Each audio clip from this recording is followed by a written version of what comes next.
and him go into America and create one of the biggest upset where he had thousands of people joining his organization and giving speeches even in Madison Square Garden.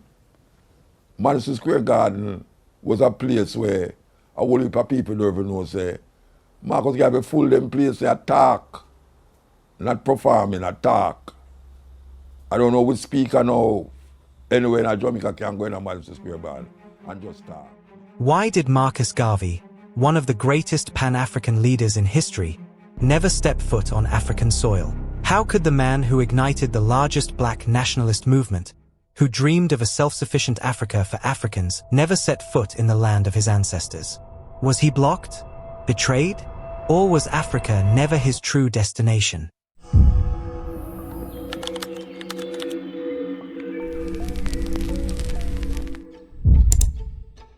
Jamaicans and Africans worldwide, this is not just history, this is our story. If you believe Marcus Garvey's legacy still matters today, hit that like button and let's honor his name. And if you're new here, subscribe for unapologetic black history that they won't teach you in school. The myth of Back to Africa.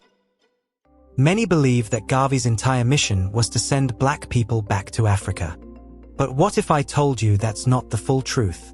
Garvey never sought to remove every black person from the diaspora. Instead, he wanted Africa to be redeemed for Africans, free from colonial rule. He famously said, "This wasn't about escape. This was about power." The Liberia betrayal. But why didn't Garvey ever make it to Africa? The answer lies in Liberia, one of the only independent African nations at the time. In the 1920s, Garvey's Universal Negro Improvement Association, UNIA, had a plan to resettle thousands of African Americans and Caribbean people in Liberia.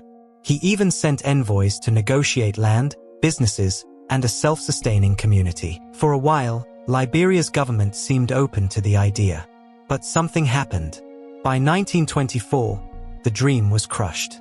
Garvey's followers were deported, their assets seized, and their land sold to none other than the Firestone Tire Company, a symbol of Western control over African resources. Who really controls Africa? Some say this was a direct sabotage by Western colonial powers, the British, French, and especially the United States, who feared Garvey's influence.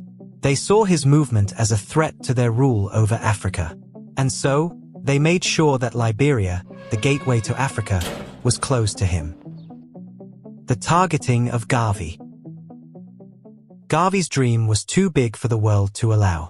Western governments wanted him out of the picture by any means necessary.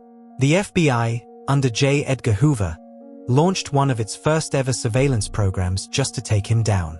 He was falsely imprisoned for mail fraud and deported from the US in 1927. The FBI, it wasn't called the FBI at the time, by a man named J. Edgar Hoover. J. Edgar Hoover bring in a black man to infiltrate Marcus Garvey organization. This is the first time a black man going to be an FBI agent. And he was there to really infiltrate Marcus Garvey. And then them catch him and charge him for mail fraud, not the agent, Marcus Garvey. They charged Marcus Garvey for mail fraud. And him spent 5 years in a prison. 5 years. And yet, despite all this, Garvey still did something revolutionary. Something even more powerful than physically setting foot in Africa. Garvey's true legacy, the power of African history. Marcus Garvey understood something greater than just physically returning to Africa. He knew that mental liberation was the true key to freedom. He made African history a core part of education, decades before Black History Month was even a thought. The Negro World newspaper, UNIA meetings, and the 1920 Declaration of Rights of the Negro Peoples of the World all demanded that African history be taught in schools. Think about this, Ghana's first president, Kwame Nkrumah, was so inspired by Garvey that he named the national shipping line Black Star Line and put a black star on the Ghanaian flag. Garvey's influence touched Nelson Mandela, MalcolmX, and even the Rastafari movement in Jamaica. He never stepped foot in Africa, but his legacy shaped African nations, black leaders, and generations of freedom fighters. May I say something to you to give you a true knowledge of yourself and life, so that the same glory and success attained by other men who understand themselves may be yours? Man in the full knowledge of himself is a superb and supreme creature of creation.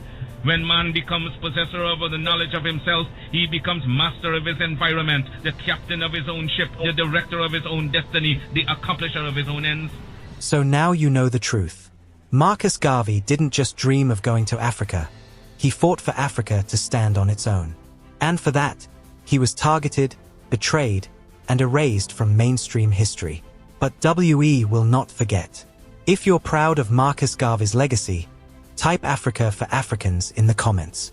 And if you believe more people need to hear this story, share this video and subscribe right now. One man, one vision, and a legacy that still shakes the world today. This is Marcus Garvey, and this is our history. Mother Nature created man, she deprived him of nothing. He was given the faculty of understanding all things around him. This faculty for understanding has not been taken away from him. None of his senses have been taken away from him. So there is no excuse for the black man in lacking the knowledge that man is used to beautify the world and produce all that he needs for his happiness and civilization. Look the world over, and whatever you see in it that is pleasing to man, contributing to man's comfort, to his needs and to his satisfaction, it is but the work of man. Man blessed with the knowledge of himself and the understanding of all things around him. If you are able to live with the knowledge of yourself and with the greater knowledge of nature, you must know what is good and what is not. You must know what is finite. You must know that which is material, physical, and otherwise is at your disposal to create or otherwise use. If we leave America and go over to the east to Japan, they will be telling their fellow citizens of Japan of the wonderful accomplishments of the Japanese people, proving that man is moving onward as time moves on. But you have hated yourselves as you have done in previous years.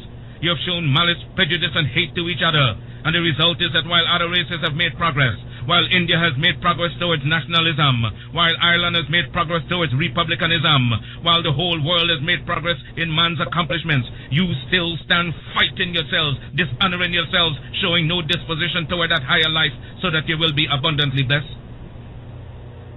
So reflect and think that you were created for some purpose other than exhibiting malice toward your neighbor or fellow men of your own race.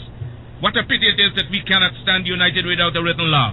There is no written law compelling other races to stand together. They are brought together by the gentle touch of nature. The unwritten law of nature causes them to stand together on all occasions.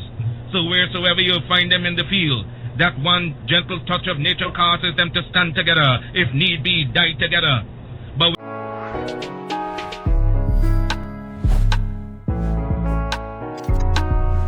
broken by the Jamaicans, 42.59.